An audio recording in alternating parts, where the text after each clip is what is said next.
they're shaping me into something gaudy. Something lethal. 여기 신과 같은 힘을 가진 히어로가 있습니다. 물건을 대놓고 덜렁거리면서 활보하면서 표정 변화 하나 없는 모습에서도 남다름이 드러나는데요. 순간이동, 원자 조작, 미래예지 등 그냥 힘센 일반인들만 있던 왓츠맨 세계관에서 압도적인 초능력을 가진 그의 존재는 히어로 시대의 여명과도 같았습니다. 실제로는 패배했던 베트남 전쟁을 일주일 안에 승리로 바꿀 정도로 압도적인 힘을 가진 그의 존재는 미국을 더더욱 대단한 나라로 만듭니다. 하지만 너무나 강인한 그의 존재는 오히려 소련으로 하여금 더 많은 핵무기를 만들도록 부추겨 냉전을 악화시키고 맙니다.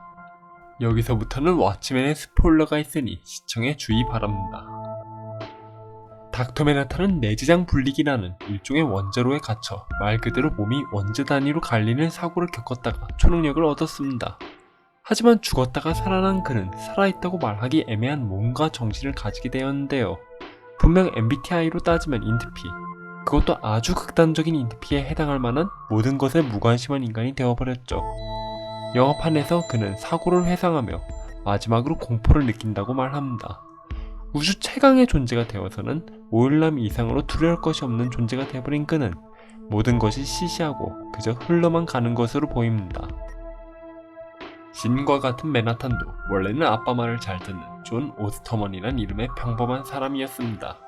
하지만 이 아버지라는 사람이 그렇게 정상은 아니었던 것 같습니다. 그의 직업은 시계공이었고 오스터먼도 직업을 이어받는데 만족하고 있었죠.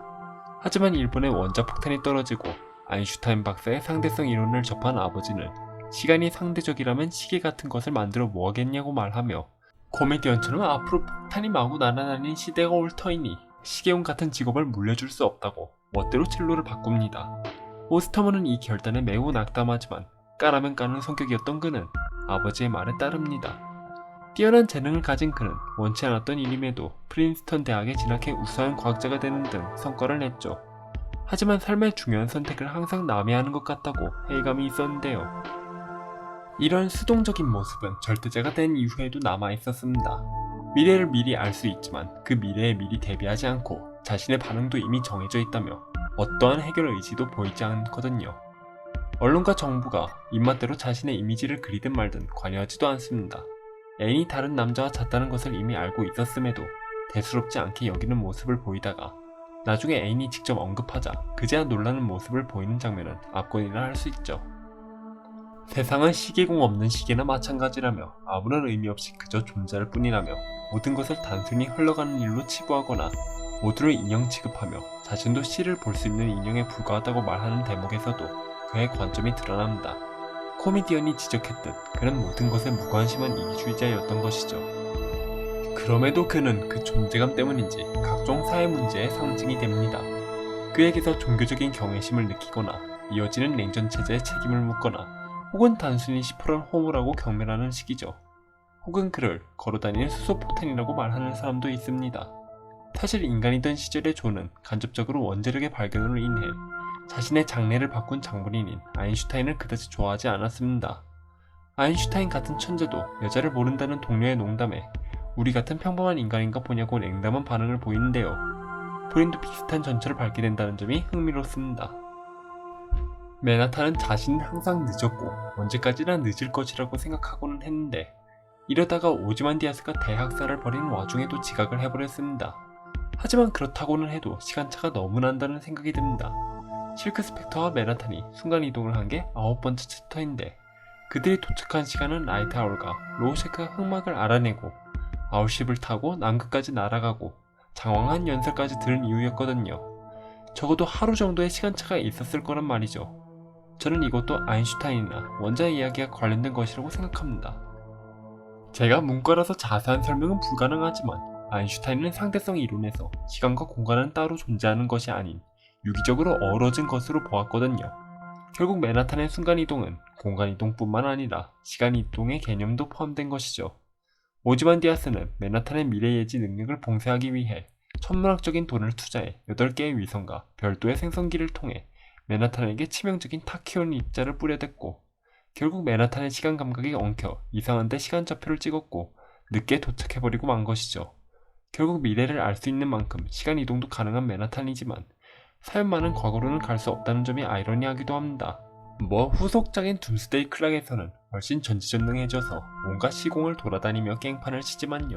한편 걸어다니는 수소폭탄이라는 별명과 미국의 적에게 두려움을 주겠다는 목적으로 맨하탄이라는 이름을 붙인 것을 보아 세계대전 기간 중에 있었던 미국의 원자폭탄 개발을 위한 비밀 프로젝트 맨하탄 프로젝트에서 이름을 따온 것으로 추정됩니다.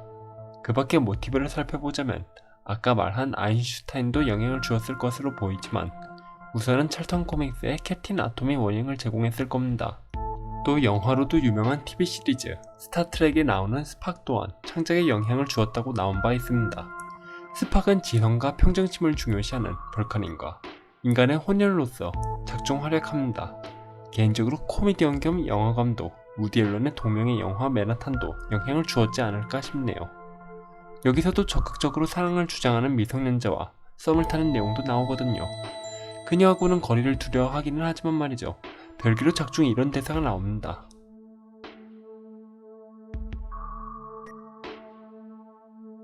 한편 맨하탄이 화성에서 결국 실크 스펙터에 의해 관점을 바꾸면서 열역하게 기적에 대해 말하는 장면은 왓츠맨에서 가장 로맨틱한 순간이라고 생각합니다.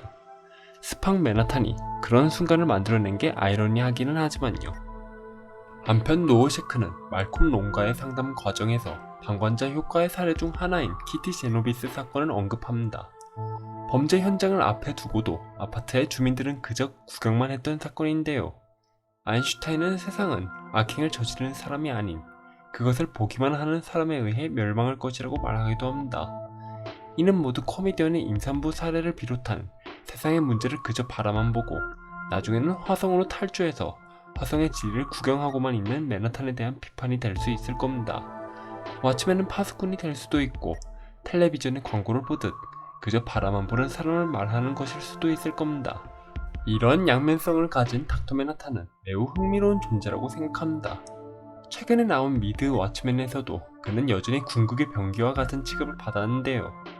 개인적으로는 최근 부상하는 이슈 중 전문가 사이에서도 의견이 갈리고 디스토피아를 초래할 가능성 중 하나로 손꼽히는 인공지능과 관련해서 엮을 수 있는 캐릭터라는 생각도 듭니다. 인공지능 캐릭터가 꼭 인간을 멸망시키려고 하기보다 그저 무관심할 수도 있겠다는 생각이 들었거든요. 그럼 이쯤에서 구독과 좋아요 부탁드리며 다음 영상에서 뵙겠습니다. Now dry your eyes. And let's go home.